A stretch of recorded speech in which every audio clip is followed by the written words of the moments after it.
Hello, my dear friend. I hope you are doing great. Welcome back to my channel. If you have not subscribed it, please subscribe it. Press the bell icon. Hit the like button also. Friends, जैसा कि आप जानते हैं, मैं daily base पे एक Hindu newspaper का article discuss करता हूँ आप लोगों के सामने, जिससे मान लो अगर आप इंग्लिश की स्पीकिंग में बिगिनर हैं, हाँ, आपके लिए ही वीडियो बना हुआ है जो बिगिनिंग कर रहा है अपनी इंग्लिश स्पीकिंग में। क्योंकि स्टार्टिंग में क्या प्रॉब्लम आती है, क्या इशू आते हैं, because I am knowing all the facts. Even I am belonging to the rural area. मैं भी एक गांव का लड़का हूं, और how I have improved my way of speaking on the daily basis I am revealing in front of you. तो आपके सामने मैं उजागर करता हूं कैसे मैंने इंग्लिश सीखी है। बिकॉज यही एक रास्ता, मान लो आप बहुत सारे फैंसी यूट्यूबर को देखोगे जो एडवांस यूट्यूबर हैं, बहुत अच्छे उनके सब्सक्राइबर हो चुके हैं, वो क्या है, फॉर्मल वे में बात करते हैं, वो यूज करेंगे listening skills, you how to use hand gesture on all things. But real content आपको कोई नहीं देगा कि जिससे आप जस्ट वीडियो से देख के अपनी इंग्लिश सीख सकते हो। सब बोलेंगे न्यूज़पेपर रीडिंग करो, न्यूज़पेपर रीडिंग कोई करके तो नहीं दिखाता ना। तो वही आपके लिए मैं देख डाल रहा हूँ। और फ्रेंड्स, अगर आप मान लो स्टेट पीसीएस एग्जामिनेशन की या यूपीएससी की या कोई भी गवर्नमेंट एग्जाम की तैयारी कर रहे हैं, तो आपको एंटोनिम सिनोनिम्स आ जाएंगे। दूसरा क्या है, आपके जो भी ऐसे पेपर लिखते हो, मेंस पेपर लिखते हो, उसके लिए बहुत ही यूजफुल है। आज संडे को आपको पता है एडिटोरियल नहीं आता, तो मैंने एक 24 फरवरी के पेपर से आर्टिकल उठा हुआ जिसको हम डिस्कस करेंगे। बहुत ही अच्छा आर्टिकल है। तो चलो स्टार्ट करते हैं। Drafting a new constitution is impossible. मतलब ये बोल रहा है राइटर इसमें कि भाई ड्राफ्टिंग आपको पता है, किसी चीज़ को जैसे बोलते हैं ना, ड्राफ्टिंग हो रही है, तो मान लो किसी चीज़ को आप इम्प्लीमेंट करना चाहते हो, ड्राफ्ट कर रहे हो, मतलब उसका लिखन प्रक्रिया में हो।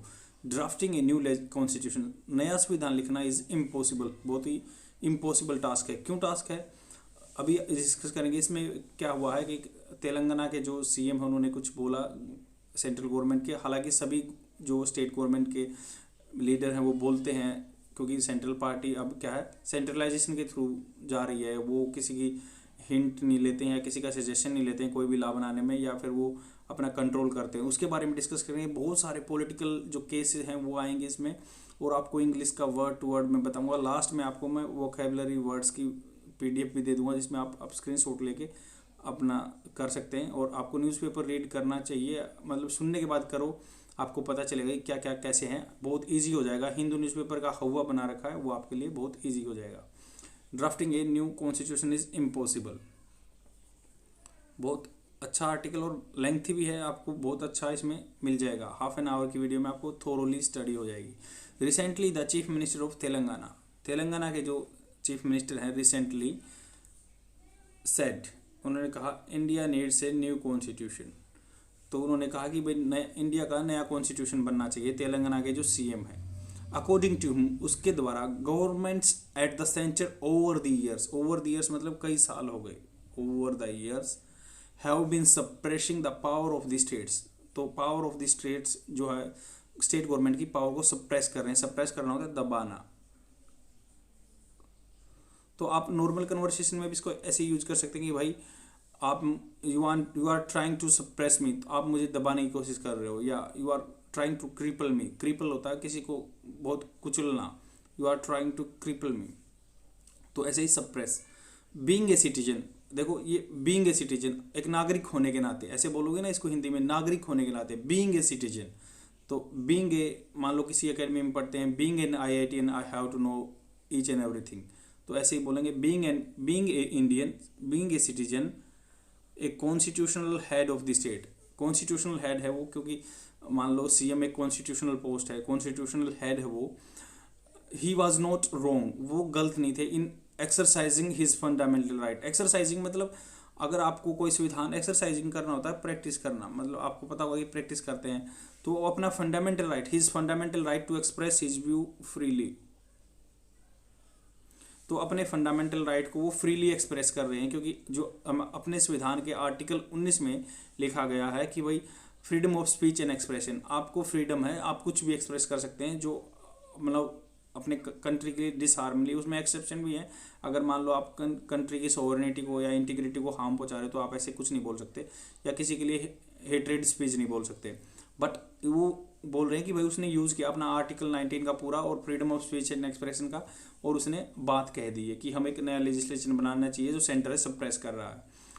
एंड नोर वज नोर वाज नाइदर, नोर सुना है तो न तो ही, nor was what he said wrong, तो nor was what he said, उसने कहा वो गलत नहीं था। Central governments have indeed been suppressing the power of the states in various way, तो बीन है, इंडीड बीन मतलब हैज बीन, तो करती आ रही है, तो ये आपका प्रेजेंट परफेक्ट कंटिन्यूअस टेंस है, has been doing so and so. तो इसमें हैज बीन यहाँ पे आ गया कि has been suppressing the powers of the states in a various way, तो अलग अलग रास्ते में पावर इसकी कम करती जा रही है। Supreme Court in judgment such as SR Bommai Union of India 1994। अगर मैं आपको ये केस का एक्सप्लेनेशन दूंगा तो बहुत लंबा हो जाएगा, बट मैं बताना चाहूँगा, थोड़ा सा एलोबरेट करना चाहूँगा। SR बम्बई केस हुआ था सुप्रीम कोर्ट में। कैसे, जो SR बम्बई थे जो 1988 के CM थे कर्नाटका के, और क्या हुआ कि उनको एक कोएलिशन की गवर्नमेंट थी उनके साथ, जनता दल के साथ उनकी कोएलिशन की गवर्नमेंट आई। फिर क्या हुआ कि जनता पार्टी और लोक दल की थी, तो जनता दल बन गया था उनका कोएलिशन, और उनको मेजोरिटी प्रूव करने का टाइम नहीं दिया गया, बल्कि वो कह रहे थे कि हाँ मैं मेजोरिटी में हूँ, बट उनको मेजोरिटी प्रूव करने का टाइम नहीं दिया गया। सुप्रीम कोर्ट ने कहा कि आप ये गलत यूज़ कर रहे हैं इसका, आर्टिकल 376 स्टेट में इमरजेंसी लगती है, जिससे क्या है सेंटर मान लो कंट्रोल कर रहता है वहाँ के जो लेजिस्लेटिव असेंबली के ऊपर, फिर पार्लियामेंट उसे एक्ट और गवर्नर एज ए एग्जीक्यूटिव काम करता है वहाँ पे। तो वैसे ही 1994 में जो SR बम्बई केस हुआ कि ऐसे हो चुका है, सुप्रीम कोर्ट ने in judgment such as SR Bommai Union of India 1994 1994 में केस सुप्रीम कोर्ट में गया था ये, and government of NCT national capital of territory, मतलब जो दिल्ली है, national capital territory of Delhi and union of India 2018 में इसलिए हुआ था क्योंकि नजीब जंग, आपको पता है कि वहाँ के LG थे, लेफ्टिनेंट गवर्नर थे दिल्ली के, और केजरीवाल जी लॉ बनाते जा रहे थे, वो अपना हर एक लॉ को कंसिडरेशन के लिए प्रेसिडेंट के लिए डालते रहते थे, तो उस पर भी स्टेट की पावर पे कंट्रोल हो रहा था। तो सेम प्रोसीजर बोल रहा है, आपको पॉलिटिकल साइंस का आइडिया होगा, आप ऐसे ही एग्जामिनेशन में भी आपके आते हैं। तो हैज़ कास्टिगेटेड होता है किसी पे एस्पर्शन मतलब या किसी की निंदा करना, castigated governments at the centre for this, तो उन्होंने सुप्रीम कोर्ट ने भी कास्टिगेटेड किया है, ऐसी बात नहीं है सुप्रीम सेंटर को for this, but the question आगे क्या है, but the question is can the people of India give themselves A new constitution. Question ये है कि हाँ ऐसा हुआ है, बट क्वेश्चन ये है कि इंडिया के आदमी अपने आप को एक संविधान दे सकते हैं। नोटेड ज्यूरिस्ट, नोटेड है कोई मतलब अच्छी नोटेड फिगर है जिसको सब जानते हैं, फली एस नरीमन, तो ये एक ज्यूरिस्ट हैं, इनको पता है कि मतलब पूरी लॉ की नॉलेज है, तो ये ज्यूरिस्ट हैं जो टाइटल इन्होंने क्या लिखा हुआ है, एक बुक लिखी हुई है लेक्चर टाइटल, उन्होंने लेक्चर में कहा the silences in our constitutional law, जो हमारे संविधान के लॉ उनमें साइलेंसेज हैं, क्या क्या मतलब साइलेंट रहने की बातें हैं या चुप रहता है हमारा संविधान वहाँ पे। Delivered in 2005 rightly said we will never to be able to piece together a new constitution in the present day। तो उन्होंने कहा है कि हम 2005 में उन्होंने जो ये बुक लिखी थी या जो उनका लेक्चर है उसमें लिखा था कि भाई हम नया जो आज के दिन में नया कोई संविधान नहीं बना सकते, एंड एज जो आज का दिन है या एज में नया संविधान नहीं बना सकते, इवन मतलब बी इफ़ वी ट्राइड, अगर हम ट्राई भी करें तो नहीं बना सकते। क्यों? बिकॉज इनोवेटिव आइडिया मतलब जो सकारात्मक सोच या कोई आविष्कार करने वाली सोच है, innovative ideas however brilliant and howsoever. देखो मैं आपको यहाँ पे यूज करना बताऊंगा हाउएवर का, कल के वीडियो में भी शायद मैंने या परसों के वीडियो में भी मैंने बताया था हाउएवर का मतलब। हाउएवर का मतलब होता है कि यद्यपि तथापि, तो आप बोलोगे कि भाई this month my sales is very low, तो इस महीने मेरी सेल्स बहुत कम है। However in the next month और ऑन द ईव ऑफ और ओकेजन पे, होली के ओकेजन पे मेरी बढ़ जाएगी। तो तथापि अब इस महीने मेरी सेल्स कम है बट अगले महीने या होली के टाइम पे बढ़ जाएगी, तो उसके लिए हाउएवर यूज़ करेंगे, ऐसे बोल सकते हैं दो बातों को अपोजिट को जोड़ने के लिए। आगे है हाउसोएवर, तो हाउएवर के बीच में सो लग गया। और हाउएवर का दूसरा यूज मैं अगर आपको बताना चाहूँ तो ऐसे बोलोगे कि यार आप सरप्राइज होकर बोलते हो ना, आप कैसे ही आपने मुझे यहाँ ढूंढ लिया। अगर मान लो कोई आपका पता नहीं जानता है और कोई मान लो सब्सक्राइबर ही आपका आके मिलता है, आप पूछोगे उससे हाउएवर कैसे, मतलब कैसे ही।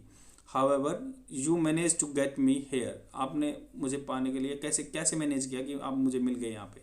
अब हाउस ओएवर पे चलते हैं। हाउस ओएवर क्या होता है, जैसे कि मान लो कोई भी चीज़, मान लो आप बोलते ना कि कितना ही कर लो आपसे नहीं होगा, हाउस ओएवर ये मतलब होता है कि कितना ही कर लो आपसे नहीं होगा। इसका मतलब होता है हाउस ओएवर, मतलब कैसे भी कर लो या कितना भी कर लो, उनके लिए हाउस ओएवर यूज करेंगे।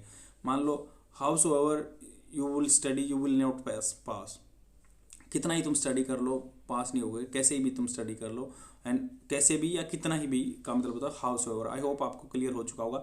आगे चलते हैं। House over beautifully expressed, beautifully मतलब बहुत सुंदरता से एक्सप्रेस किया गया है इन कंसल्टेशन पेपर्स, जो consultation papers and report of the commissions can not give a better constitution. मतलब हम कितना ही कर लें भाई, कॉन्स्टिट्यूशनल पेपर बना लें या रिपोर्ट कमीशन बैठा लें, तो कैन नॉट गिव, हम दे नहीं सकते बेटर कॉन्स्टिट्यूशन, मतलब जो पहले बना संविधान बना गया उससे बेटर कॉन्स्टिट्यूशन नहीं दे सकते। क्योंकि आपको पता है कि बहुत बार कहते हैं कि भाई ये कॉलोनियल हैंगओवर है अपने संविधान पे और हमें इसको बदलना चाहिए।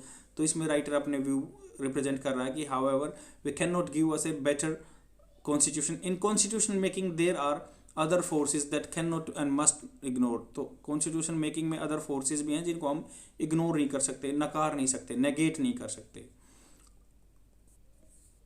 द स्पिरिट ऑफ परसुएशन, तो द स्पिरिट ऑफ परसुएशन, तो इसमें बात की गई है कि जो स्पिरिट ऑफ परसुएशन है, परसुएशन होता है मान लो कोई भी आप चीज़ को फॉलो करते हो, परसुएड करना होता है। परसुएशन ऑफ अकोमोडेशन, अकोमोडेशन होता है मान लो कोई भी पॉलिसी है वो उसमें सस्टेन या मतलब फिट बैठ जाती है। जैसे आपने देखा वो आरबीआई हमेशा अकोमोडेटिव पॉलिसी लेके आता है कि न तो रेट बढ़ाया न घटाया, तो उसमें अकोमोडेशन हो जाता है आदमियों का सहज तरीके से। तो इसमें बोला गया है कि भाई जो in constitution making there are other forces, बहुत और फोर्सेज भी हैं दैट कैन नॉट और मस्ट नेवर बी इग्नोर्ड, जो ना तो इग्नोर करनी चाहिए और न कर सकते हैं। The spirit of persuasion of accommodation, मतलब परसुएशन फॉलो करना अकोमोडेशन का, एंड ऑफ टॉलरेंस, टॉलरेंस होता है किसी में सहन शक्ति, तो टॉलरेंस को और अकोमोडेशन को स्पिरिट को फॉलो करना है। All three are very low ebb, अब भी बोलते हैं इसको अब, ई डबल बी अब। तो अब का क्या मतलब होता है, जैसे मान लो ज्वार भाटा आता है जो, तो उसको बोलते हैं सबसे लोएस्ट पॉइंट को, मतलब इसका कंसिडर, क्योंकि इंग्लिश सेंस की वाइज चलती है, बट जो ज्वार भाटा आता है, टाइड आते हैं समुंदर में, तो उसका लोएस्ट मोस्ट पॉइंट होता है अब। तो अब क्या है, at 3 all at very low ebb to दे, आजकल क्या है ये सबसे नीचे है, अब बिल्कुल लोएस्ट पॉइंट पे है। We can add a few more forces we can not be ignore today, तो हम कुछ और फोर्सेज को भी ऐड कर सकते हैं बट वे आज के टाइम में इग्नोर नहीं की जा सकती, such as casteism, nepotism and corruption. तो ये बोल रहे हैं we can add a more few more forces, हम कुछ और फोर्सेज को भी ऐड कर सकते हैं, which can not be ignore today, जो आज के टाइम में इग्नोर नहीं की जा सकती, जैसे कास्टिज्म है, नेपोटिज्म है, करप्शन है। कास्टिज्म जैसे जाति के आधार पर किसी में डिफ्रेंशिएट करना, नेपोटिज्म है जिसमें भाई भतीजावाद है, भाई को अपने कोई जॉब लगा देता है या कोई रिलेटिव को जॉब लगा देता है, करप्शन है भ्रष्टाचार।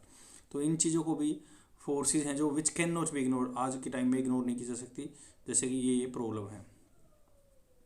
आगे चलते हैं। नेशनल फर्स्ट मतलब देश फर्स्ट, कई बार आपने सुना होगा कि भाई नेशनलिज्म जरूरी है या इंडिविजुअल आइडेंटिटी जरूरी है। आपको यूपीएससी मेंस या प्री में बहुत बार क्वेश्चन दिखोगे, या आदमी नॉर्मल जनरल कन्वर्सेशन में भी बोलता है, जनरल कन्वर्सेशन में, कि भाई कि पर्सनल आइडेंटिटी के, कम्युनिटी की आइडेंटिटी अच्छी है या नेशनल होना चाहिए फर्स्ट। तो ये बोल रहा है राइटर द नेशनल फर्स्ट, जो राष्ट्र है फर्स्ट है। This article highlights a few events that took place while India constitution was drafted to argue how these events may never take place in the present scenario.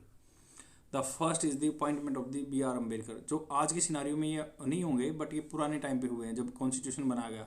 जैसे क्या होता है B R Ambedkar का appointment, B R the first is the appointment of the B R Ambedkar. पहला point ये है कि B R Ambedkar की as chairman of the drafting committee, जो ड्राफ्ट जिन्होंने पूरे संविधान को ड्राफ्ट किया उनकी कमेटी के चेयरमैन थे। एंड ग्राविन ओस्टिल, तो आपको पॉलिटिकल साइंस में पढ़ते होगे तो ये आप बहुत बार नाम सुनते हो, Granville Austin, in his book the Indian constitution corner store, corner store होता है मतलब एक मजबूत नींव का पत्थर, corner store of a nation, wrote that Ambedkar was originally elected to the assembly as a member of from Bengal. मान लो जो असेंबली में वो एज ए बंगाल से एक मेंबर के रूप में आए थे and as a member of Bengal but lost his seat during partition. जब पार्टीशन हुआ तो उन्होंने अपनी सीट लॉस्ट कर दी। ही वाज सब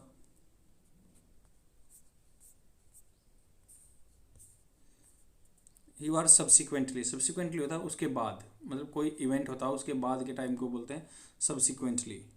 elected from the Bombay presidency, उसके बाद वो बॉम्बे प्रेसिडेंसी से सिलेक्ट हो गया है। जैसे आज कॉन्स्टिट्यूंसली बोलते हैं तो पहले प्रेसिडेंसी बोलते थे क्योंकि वहाँ पे प्रेसिडेंट अपना रूल करते थे। At the behest of the Congress high command, behest होता है मान लो किसी का order, command. At the behest of the Congress high command this shows, यह दिखाता है the biggest party then had an accommodative spirit. जो बिगेस्ट पार्टी थी उसने अकोमोडेटिव स्पिरिट दिखाई, सबको अकोमोडेशन किया, मतलब सबको इन्वॉल्व किया।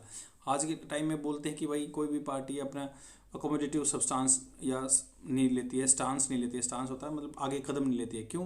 क्योंकि लॉट ऑफ इशू रहते हैं, इसलिए सब अपनी इंडिविजुअल पार्टी को सपोर्ट करते हैं। तो सबको इंक्लूड किया, नहीं तो आजकल क्या है यूनिलैटरली डिसीजन ले जाते हैं, इंक्लूसिव चीज़ों को सम्मिलित करके नहीं चलते। And which seems lacking today, जो आज के टाइम में लैक कर रही है। Ambedkar was fighting to ensure right to depress class. तो अम्बेडकर आपको पता है कि जो नीचे जाति के उनको डिप्रेस्ड क्लास के उनके राइट के लिए लड़ रहे थे। इन हिज ओन वर्ड्स, अपने शब्दों में, he came to assembly to safeguard, तो वो असेंबली में आए to safeguard the interest of this schedule caste but he was trusted for his passion. तो उसको जो उनका पैशन था उसके लिए ट्रस्टेड किया गया। And talent elected chairman of the drafting committee bye constitution assembly. Constituent assembly, मान लो कॉन्स्टिट्यूएंट असेंबली जो होता है, मान लो लॉ बनाने के लिए जो बनाई गई थी उस टाइम पे, संविधान को डिजाइन करने के लिए एक असेंबली बनाई गई थी, कॉन्स्टिट्यूएंट असेंबली। तो chairman of the drafting committee by the constituent assembly which was dominated by the Congress. तो ये जो कॉन्स्टिट्यूएंट असेंबली थी डोमिनेट कर रही थी कांग्रेस के द्वारा, बट उस टाइम पे भी अकोमोडेटिव स्टांस लिया, उसको भी एज ए ड्राफ्टिंग कमेटी का चेयरमैन बनाया क्योंकि वो एससी कम्युनिटी के राइट्स के बारे में बोलना चाहते थे। पहला पॉइंट ये होगा। The result is the constitution we should see today. जो आज रिजल्ट हम कॉन्स्टिट्यूशन का देखते हैं कैसे है वो, like a constitution which safe guards the right of the majority and minority community. जो आज हम मेजोरिटी के राइट्स को भी देखता है या माइनॉरिटी के भी राइट्स को देखता है, उसके बारे में है।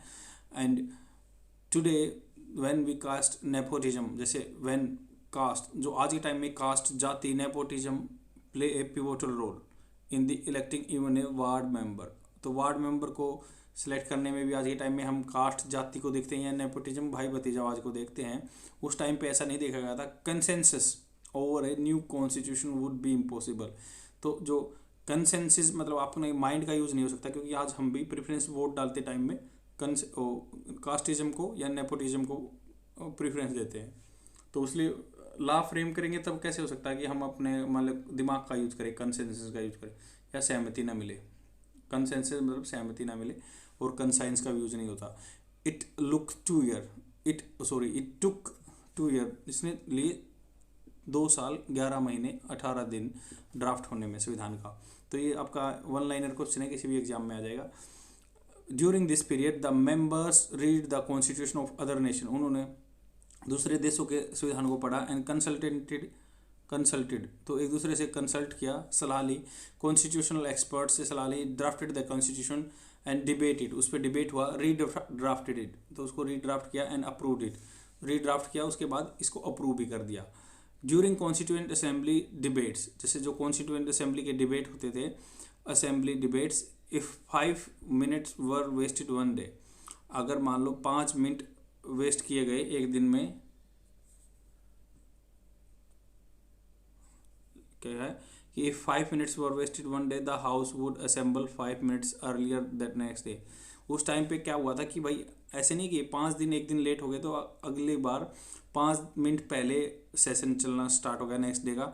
And the still until night to complete the pending work, और सिट मतलब बैठे रहे अनटिल नाइट, रात तक बैठे रहे, to complete the pending work, जितना भी pending work. This showed value for time, उन्होंने दिखाई वैल्यू टाइम की दिखाई। And value of time and value for work done for the nation, तो जो नेशन के लिए वर्क किया गया उसकी वैल्यू दिखाई। एंड विद टाइटल डिबेट, जैसे विद टाइटल डिबेट और discussion taking place on bills, तो टाइटल के साथ में जैसे उस बिल का नाम लेके डिस्कस हुआ। और on the bill during the constituent assembly debate descents and hard core. जैसे डिबेट होता है किसी चीज़ पे डिस्कस करना, और डिसेंट होता है मान लो सहमत नहीं है, डिसेंटर जो असहमत है, and hard core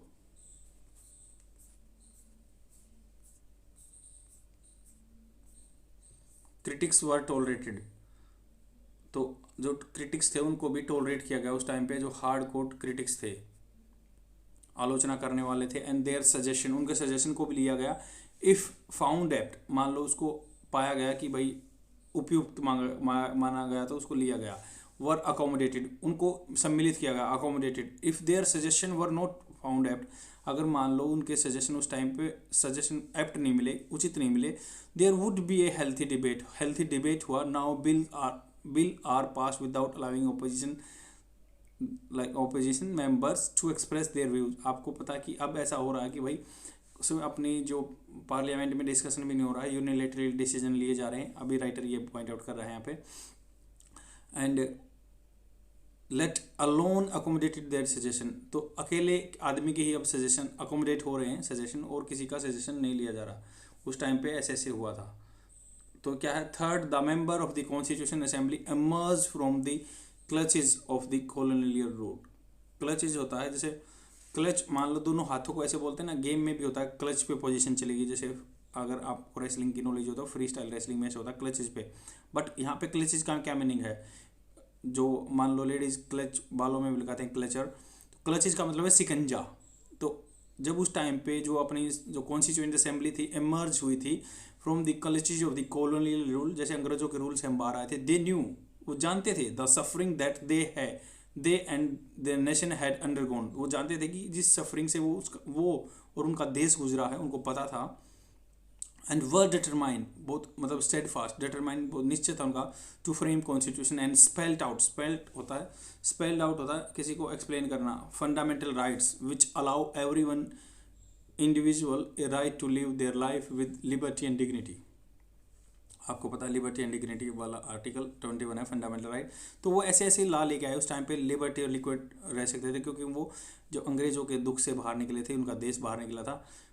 and to challenge the state arbitrary decision, मतलब जो मान लो स्टेट टर्म हुई है सेंटर के लिए कि भाई कोई देश का जैसे कोई आर्बिट्रेरी डिसीजन है, विवादपूर्ण डिसीजन है, बिफोर द इंडिपेंडेंट जुडिशरी, तो इंडिपेंडेंट जुडिशरी के सामने जाएंगे अगर ऐसा कुछ है, तो वो ऐसे लिबर्टी एंड डिग्निटी की लाइफ का ध्यान रखा, फंडामेंटल राइट लेकर, and challenges states arbitrary decision with an independent judiciary, तो उन्होंने इंडिपेंडेंट जुडिशरी लेके आए, न्यायालय बहुत सबसे बाउंडेशन से बाहर है, वो देखेगा। टुडे लीडर्स, जो आज के लीडर हैं, seems to lack the spirit, जो आज के लीडर हैं उस स्पिरिट में, उस भावना में लैक कर रहे हैं, पीछे हैं। Members of the constituent assembly choose the nation first, जो कॉन्स्टिट्यूएंट असेंबली के मेंबर थे उन्होंने नेशनल फर्स्ट को, मतलब अपने राष्ट्र को मतलब मेन इंपॉर्टेंस दी। And today leader tend to choose their party first, जो आज के लीडर हैं वो अपनी पार्टी को फर्स्ट पहुंचा रहे हैं, ना कि वो उनको फर्स्ट दे रहे हैं। फोर्थ, एंड द मान लो तीन बात होगी, चौथी बात क्या था, the fourth, the constitution state that India is a sovereign socialist and secular democratic Republic.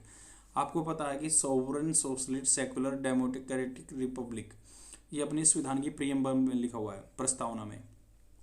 और आपको पता है जैसे अब भी जैसे भी जुडिशरी डिसीजन लेती है, हमें प्रीएम्बल पे जाना पड़ता है, और ये जैसे अकेला इंडिविजुअल वर्ड नहीं है ये, इसलिए अंडर कोमा लगा हुआ है, तो ये फ्रेज के रूप में यूज होगा, sovereign socialist secular democratic Republic. तो आप इसको ऐसे याद रख सकते हैं, SSD होती है ना जो आपके कंप्यूटर में डलती है, उससे अच्छे से याद रहेगा, सोवरेन सोशलिस्ट सेकुलर। तो इसी आपको इसमें मान लो इन लाइन में याद करना है, इसी उसमें सीक्वेंस में याद करने हैं, आगे पीछे नहीं कर सकते। ये संविधान की बहुत अच्छी विशेषता है। तो इसमें संविधान ने क्या बताया कि सोवरेन है, हम संप्रभु होता है, सोशलिस्ट होता है समाजवादी है, आदमी को भी भला देखते हैं, सेकुलर है सभी धर्मों को समान माना जाता है, डेमोक्रेटिक है कि लोगों के शासन है, रिपब्लिक, डेमोक्रेटिक और रिपब्लिक का मैंने डिफरेंस पहले अपने वीडियो में बताया। रिपब्लिक क्या है, रिपब्लिक ये होता है कि भाई ये रिपब्लिक मतलब ये एक एज ए थिंग जो भी आदमियों की चीज़ है उसको लिए काउंट होगा, और डेमोक्रेटिक है कि आदमी ही अपने सरकार को चुनेंगे। तो रिपब्लिक होता है वैसे कोई एंटिटी है, ये गवर्नमेंट की एंटिटी है, आदमियों की एंटिटी है ये चीज़ जो देश है। It protects the right of every section of this society, ये हर सेक्शन के राइट्स को प्रोटेक्ट करता है। On the other hand today today's leader give priority to the particular ideology and caste, जो आज के लीडर हैं वो पर्टिकुलर कास्ट को या आइडियोलॉजी को प्रेफरेंस देते हैं। Given that drafting a new constitution will be chaotic exercise, chaotic होता है मतलब कैओस होगा, पूरे कलह हो जाएगी, chaotic exercise and will shut the voices of some section and specially the vulnerable, जो मतलब नीचे तबके के वल्नरेबल हैं जिनको आघात पहुंचाया जा सकता है, उनकी वॉइस तो है बिल्कुल ही रह जाएगी, उनको सुना जाएगा। पांचवा पॉइंट क्या था, fifth and the most importantly an unelected body was trusted. उस टाइम पे आपको पता है कि कॉन्स्टिट्यूएंट असेंबली का कोई इलेक्शन नहीं हुआ था, अनइलेक्टेड बॉडी थी जो बिना वोट के मतलब आई थी। Was trusted by the constitution framework to declare law, तो उन्होंने लॉ बनाए थे। The purpose behind choosing an unelected body, बिना चुनाव के बॉडी जो चुनने का क्या पर्पस था, was that by it's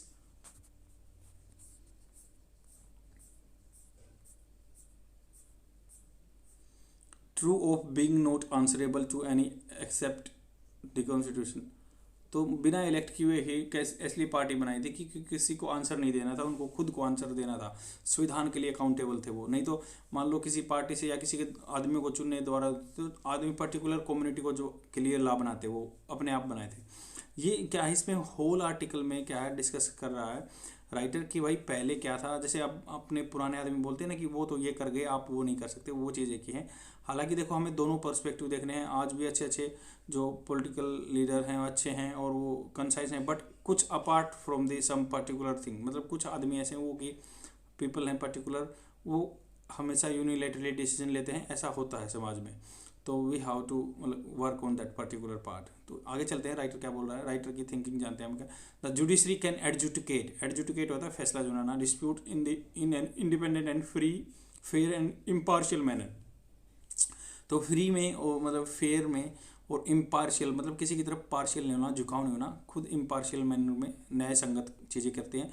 today leaders में चूज टू बिकम जजेस एज वेल एज रूलर्स, आज के जो नेता हैं वो अपने आप को लेजिस्लेचर हैं, रूल बनाने वाले लीडर्स हैं, या अपने आप को खुद ही को जुडिशरी बना देते हैं, खुद ही को जज बना देते हैं। आगे क्या है, फॉर इंस्टेंस थ्रू, जैसे example low, through the constitution 32nd amendment act 1973, 73वां जो है अमेंडमेंट 1973 1973 में 73वां अमेंडमेंट आया था। देखो वन लाइनर क्वेश्चन इस पूरे आर्टिकल में बहुत सारे हैं। ए प्रोविजियो, प्रोविजियो होता है जैसे मान लो कोई भी आप दो संधि कर रहे हैं, कोई मान लो आपस में सुलह कर रहे हैं, उसके पहले जो शर्त रखी जाती है ना उनको बोलते हैं प्रोविजियो। तो संधि में जो बात हुई, a proviso to clause 5 of the article 371D, उसका 5वां क्लोज है आर्टिकल 371D का, was inserted which gave the power Andhra Pradesh government to modify और एनल होता है किसी को चीज़ को रद्द करना, any order pass by the administrative tribunal. जैसे एडमिनिस्ट्रेटिव ट्रिब्यूनल है, जो मान लो ट्रिब्यूनल होता है जो हाई कोर्ट का रिप्लेसमेंट लगा लो, ट्रिब्यूनल होता है डिसाइड करने वाला। जैसे आज के टाइम में कैट है, सेंट्रल एडमिनिस्ट्रेटिव ट्रिब्यूनल, जो मान लो IAS अफसर होते हैं उनसे रिलेटेड केस कैट सुनता है। उसके बाद ही आप जैसे सुप्रीम कोर्ट में जा सकते हैं, उसको पावर दे गई है कि एज ए हाई कोर्ट। तो उन्होंने जैसे क्लोज 5 है जो 371D का वो लगा दिया, भाई उसको पावर दे दी कि अगर मान लो कोई भी ट्रिब्यूनल है उसके डिसीजन को अनल कर सकती है government, and pass by the administrative tribunal constituted to deal with the service matter. तो सर्विस के मैटर्स हैं, मान लो किसी की जैसे सेंट्रल एडमिनिस्ट्रेटिव सर्विस मान लो IAS सर्विस के लिए डील करता है, constitute deal with the service matter in which government is a party, government एक पार्टी रहती है, मान लो उसमें एक तरफ से गवर्नमेंट पार्टी रहेगी। This tribunal replace the high court, आपको पता है कि ट्रिब्यूनल रिप्लेस करता है हाई कोर्ट को when the government is party to the litigation. तो मान लो एक पार्टी लिटिगेशन करने के लिए जैसे याचिका दायर होती है, उसमें एक पार्टी अगर गवर्नमेंट है तो वो रिप्लेस कर देगा हाई कोर्ट को। And when the tribunal is exercising the power of high court की पावर करेगा, वो एक्सरसाइज करेगा मतलब वो प्रैक्टिस करेगा। How can the government be given power to override the decision of the tribunal, तो गवर्नमेंट को कैसे दी जा सकती है ट्रिब्यूनल की पावर तोड़ने के लिए, जैसे कि अब पता चला कि उन्होंने 371D में पावर उसकी ट्रिब्यूनल की कम कर दी थी। Fortunately the supreme court declared this proviso as a constitutional P. Sambamurthy, तो अब मान लो आंध्र प्रदेश में ऐसे हुआ था कि जो एडमिनिस्ट्रेटिव ट्रिब्यूनल है उसकी पावर को कर्ब करने के लिए क्लोज 371 में ऐसे हुआ अभी पीछे। तो इसमें क्या है, फॉर्चुनेटली सुप्रीम कोर्ट ने डिक्लेयर कर दिया इस प्रोविजन को unconstitutional. P Samba Murthy versus state of Andhra Pradesh in 1986, हमें याद रखना, Samba Murthy versus state of Andhra Pradesh 1986, there are such example. जैसे ये केस का एक डिस्कशन कर रहे हैं कि आज के टाइम में तो ऐसे डिसीजन लेते हैं, जैसे मान लो केस गवर्नमेंट के खिलाफ ही है, स्टेट गवर्नमेंट के खिलाफ है आंध्र प्रदेश की, उसमें स्टेट गवर्नमेंट पावर ही खत्म कर दे रही है ट्रिब्यूनल की, वो कह रही है कि आपके डिसीजन को कट कर देगी। तो कैसे है, मान लो एक पार्टी तो अपने फेवर के लिए उसको पावर को कट कर रही है, डिसीजन बदल रही है, तो उसने सुप्रीम कोर्ट ने उसको अनल कर दिया था 1986 में, Samba Murthy versus state of Andhra Pradesh case है। तो ऐसे एग्जाम्पल याद रख सकते हैं, आपके मेंस के राइटिंग के लिए बहुत अच्छा रहेगा ये आर्टिकल। स्ट्रॉन्ग सेंटर, जैसे स्ट्रॉन्ग सेंटर, मजबूत सेंटर होना चाहिए। क्या है, बिफोर इंडिपेंडेंस, अपनी इंडिपेंडेंस से पहले India comprise over 550 principal state. आपको पता है कि 550 देश थे जब इंडिया बटा। Suffered from the problem created by the partition, तो वो सफ़र कर रहे थे, जो प्रॉब्लम पार्टीशन अपना देश बटा था उसके टाइम प्रॉब्लम आ रही थी, सफ़र कर रहे थे उससे। फेस्ड ए लूमिंग होता मंडराना, बिल्कुल पास में आने वाला, लूमिंग इकोनॉमिक क्राइसिस, नज़दीक जो इकोनॉमिक क्राइसिस था, पैसे से रिलेटेड, इकोनॉमी से रिलेटेड क्राइसिस था, मुसीबत थी। दस the constituent assembly members tilted towards a strong centre and with A blend of the cooperative federalism. तो जो कॉन्स्टिट्यूएंट असेंबली है जिसने लॉ बनाया था अपना, तो constituent assembly members tilted towards a strong centre, वो टिल्ट हो गए स्ट्रॉन्ग सेंटर की तरफ। क्यों? क्योंकि आपको पता है कि कई बार हमारा संविधान यूनिलैटरल हो जाता है, तो सेंट्रल मतलब कुछ कैरेक्टर अपने फेडरलिज्म के भी हैं, और कई बार जैसे मान लो IAS अफसर पोस्टेड रहते हैं स्टेट में, उसको बोलते हैं कि ये यूनिलैटरलिज्म का है, तो सेंटर स्ट्रॉन्ग हुआ उसमें, तो या इमरजेंसी आ जाती है आर्टिकल 370 के अंदर, तब भी सेंटर स्ट्रॉन्ग हो जाता है। तो यही आप बात बोल रहे हैं कि राइटर, तो ब्लेंड है, ब्लेंड जैसे दो चीज़ों का मिक्सचर है ऑफ कोऑपरेटिव फेडरलिज्म, कोऑपरेशन भी है, फेडरलिज्म भी है। फेडरलिज्म मतलब स्टेट में अलग गवर्नमेंट रहेगी, सेंटर में अलग रहेगी, बट कोऑपरेटिव फेडरलिज्म है। It is true that governments at the centre abuse the power of people. जैसे यूज़ तो होता है किसी चीज़ को यूज़ करना, बट अब्यूज़ होता है उसका गलत यूज़ करना, उसके यूज़ के आगे ए भी लग गया। तो ये कि it is that, it true that, ये सच्चाई है, द गवर्नमेंट्स, जो गवर्नमेंट है at the centre abuse their power to cripple opposition ruled states. Cripple होता है किसी को बिल्कुल सिकोड़ना या उसको परेशान करना या उसका शोषण करना। क्रिपल अपोजिशन पार्टी स्टेट में है तो उनको कई बार अब्यूज करती है, यूज नहीं करती, गलत यूज करती है अपनी पावर का। But that does not call for creating a new constitution, but इसका मतलब ये नहीं कि हम नया संविधान बना देंगे। It calls for the seeking, it calls, ये मांगता है for seeking mandate from the people. तो राइटर अब देखो उसने ये बात की संविधान में इसलिए नहीं बना सकते। हाँ, वो जो स्पीकर ने कहा कि अपने भाई आंध्र प्रदेश के जो मान लो CM ने कहा कि हाँ ये बात है, तो ठीक कहा, मान लो तेलंगाना में जो है तो उन्होंने कहा कि हाँ ठीक है, बट आप नया संविधान बना नहीं सकते। तो सीकिंग मैंडेट, तो ये यहाँ का बोला it calls for seeking mandate, ये मांगता है, it calls for the seeking mandate. Seek होता है मांगना, मैंडेट होता है पूरा मतलब उनका परमिशन, या जैसे बोलते हैं ना कि गवर्नमेंट बहुत एकदम मैंडेट से आ गई, government mandate majority from the people, ये आदमी की मांगता है to elect regional party in the general election so that states can have dominance in the union. तो इसलिए बोलते हैं कि भाई इट कॉल्स फॉर सीकिंग, वो मांगते हैं मैंडेट, ये टाइम है मतलब इट कॉल्स, मांगते हैं मैंडेट होना चाहिए आदमियों का रीजनल पार्टीज का in general election so that states can have dominance in the union. तो जो स्टेट पार्टी के नेता हैं वो पार्टी सेंटर में पार्टी में होनी चाहिए, जिससे क्या है डोमिनेंस नहीं बनेगा किसी का। Besides approaching the supreme court under article 131 whenever, तो मतलब इसके साथ बिसाइड्स, तो बिसाइड्स है इसके साथ कहाँ जाएंगे, approaching to the supreme court, supreme court को जाना चाहिए under the article 131 whenever the need arises to resolve conflict between the centre and state. मान लो सेंटर एंड स्टेट के बीच अगर कोई डिस्प्यूट आ जाएगा तो उसको देखेगा supreme court, article 131।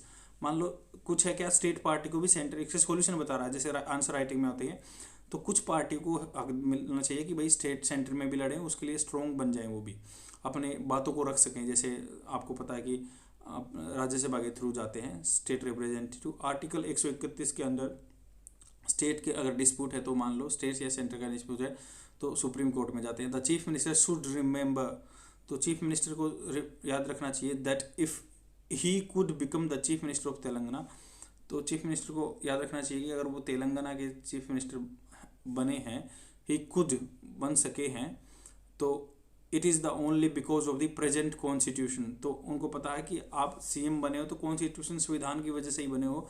As despite the assembly of united and Andhra Pradesh rejecting the resolution in 2013 to bifurcate Andhra Pradesh. तो ये कह रहा है कि भाई आपको पता है कि 2014 में आंध्र प्रदेश और तेलंगाना अलग अलग हुए हैं। वो कह रहे हैं कि संविधान की वजह से ही आप बने हो, आपको ये नहीं बोलना चाहिए कि नया संविधान लेके आना है।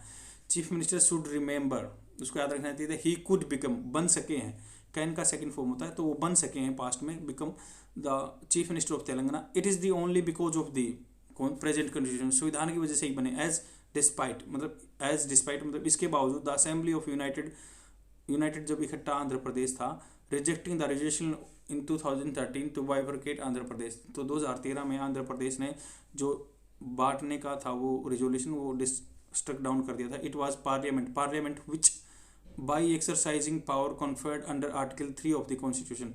तो उन्होंने संविधान के आर्टिकल 3 का यूज़ किया, पार्लियामेंट ने of the constitution card out the 2 states, उन्होंने बांट दिया। आपको पता रहना चाहिए कि अपने संविधान में आर्टिकल 3 में ही लिखा हुआ है कि हम कोई मान लो कोई पार्लियामेंट लॉ बना के उनको स्प्लिट कर सकती है। तो ये बोल रहे हैं कि उनको याद रखना चाहिए। देखो यही इसके सॉल्यूशन बताए राइटर ने। हाँ, हालांकि थोड़ा सा मान लो नेगेटिव वे में बात की गवर्नमेंट के, बट कुछ हद तक ठीक है, उन्होंने दोनों पक्ष रखे। आपको ऐसे आंसर राइटिंग में लिखना है। आई होप आपको इंग्लिश के रिकॉर्डिंग बहुत अच्छा मिला हुआ है। यहाँ से कंटेंट 1 to 1 मैंने एक से एक मैंने बताया है इंग्लिश को हिंदी में। अब जितने भी वर्ड मीनिंग आते हैं मैं आपके सामने डिस्कस करूँगा। इनसे क्या जो इनके मीनिंग आते हैं ना उनको आप अच्छे से याद रखना। उसमें क्या है वही आपके बोलने चालने में याद होंगे। जिसने भी कास्टिगेट होता है किसी चीज़ पे, मान लो कड़ी आलोचना करना, ही वॉज कास्टिगेटेड। तो यहाँ पे क्या आएगा, he was castigated for his new method of teaching children. उसकी बुराई की गई, निंदा की गई या कड़ी बुराई की गई, कास्टिगेट। तो आप मान लो ट्रिक से याद करोगे तो इसको बोलते हो कास्टिगेट। कास्ट जाति के नाम पे उसको कास्टिगेट किया गया, उसकी कड़ी आलोचना की गई क्योंकि वो जाति के ऊपर बात करता था। Castigate, he was castigated by his new methods of the teaching children. Next पे चलते हैं। पीस आपको पता है कि छोटा टुकड़ा होता है, पीस ऑफ पेपर, या we have to engine the pieces to the problem. तो आगे का भी या छोटा हिस्सा, we will have to, we shall have to, we के बाद शैल आता है आपको पता है, तो अपोस्ट्रोफी एस लगा तो इसका मतलब we shall have to be take the engine to pieces to find the problem. Engine को पीसेस में बांटना पड़ेगा प्रॉब्लम के लिए। तो पीस होता है एक टुकड़ा या हिस्सा। हाउसोएवर का मैंने मीनिंग आपको बता दिया। इसका मतलब होता है कि भाई टू वट एवर एक्सटेंट, मतलब कितना भी कुछ कर लो तुमसे ये नहीं होगा, ऐसे बोलते हैं ना, या कैसे भी कर लो तुमसे नहीं होगा, हाउसोएवर। जैसे ये आ गया कि howsoever it came into being it is good to look at. मतलब कितना भी, हाउसोएवर कैसे भी आया है ये, it good to look at, ये कैसे भी आया बट ये दिखने में अच्छा है, ऐसे बोल सकते हैं। Howsoever it came into being but it is a good look at. However का मतलब मैंने बता दिया था आपको कि भाई हाउएवर का ऐसे यूज होगा, स्टार्टिंग में ही बता था कि जैसे तुम यहाँ however did you manage to find me here, तुमने कैसे मुझे यहाँ पे पाया। या फिर दो चीज़ों को एक मान लो इस मंथ में मेरी कमाई कम है, अगले महीने बढ़ सकती है, हाउएवर। तो ये हाउसओवर कितना नहीं, परसुएशन होता है, मतलब किसी को कुछ करने के लिए, मनाने के लिए, परसुएशन या परसुएड करना, किसी को मनाना। तो इसलिए जैसे पॉलिटिशियन ऑफ ऑल परसुएशन, ये इसका ऐसे भी यूज होता है कि अलग अलग विश्वास रखते हैं, ऑल परसुएशन, ऐसे भी इस फॉर्म में यूज होता है फॉर्मल यूज में। पॉलिटिशियन ऑफ ऑल परसुएशन, हर अलग अलग साइकोलॉजी के या धार्मिक राजनीतिक मत के। इफ होता है कि जो बिल्कुल लोएस्ट पॉइंट है, the crowd's enthusiasm begin to ebb. तो इसका मतलब प्रबलता कम हो जाना, बिल्कुल नीचे चला गया, डाउन चला गया अब।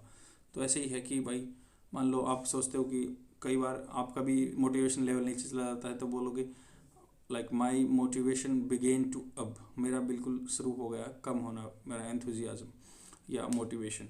ऐसे ही याद कर सकते हैं। ये नॉर्मल कन्वर्सेशन में आपके वर्ड ऐसे ही यूज होंगे। आगे चलते हैं। बिहेस्ट होता है किसी के ऑर्डर पे, they had assemble at his behest, उसके ऑर्डर पे यहाँ पे असेंबल हुए हैं। अकोमोडेटिव है किसी को अकोमोडेशन में लाना, या मतलब सबको इंक्लूड करके चलना, अकोमोडेटिव सब्सटेंस आरबीआई लेता है। जैसे रक्कस है, कैओस मतलब शोर गुल्ला हल्ला मचना पूरा, तो noisy confuse situation of argument, बहुत आदमी लड़ रहे हैं तो देयर वाज ए रक्कस या अप्रोर इन द असेंबली। डिसेंटर है जो आपसे सहमत नहीं है, मतभेद वाला आदमी है डिसेंटर। एप्ट होता है किसी चीज़ पे उचित होना। I thought complex was an apt description of the book, तो जो ये डिस्क्रिप्शन देना है, मान लो इसका क्या है, इसका कॉम्प्लेक्स नाम रख सकते हैं, तो ऐसे ही कुछ भी बोलोगे। एप्ट उचित है, this place is apt for this study, तो ये उचित है पढ़ने के लिए, ऐसे ही याद कर सकते हैं। क्लच है कि भाई शिकंजे से, the child clutched his mother hand in hand fear, तो मान लो आप किसी का हाथ पकड़ लेते हो, तो बच्चे ने अपनी माँ का हाथ पकड़ लिया डर में, द फियर क्लच्ड पकड़ना या शिकंजा भी बोलते हैं।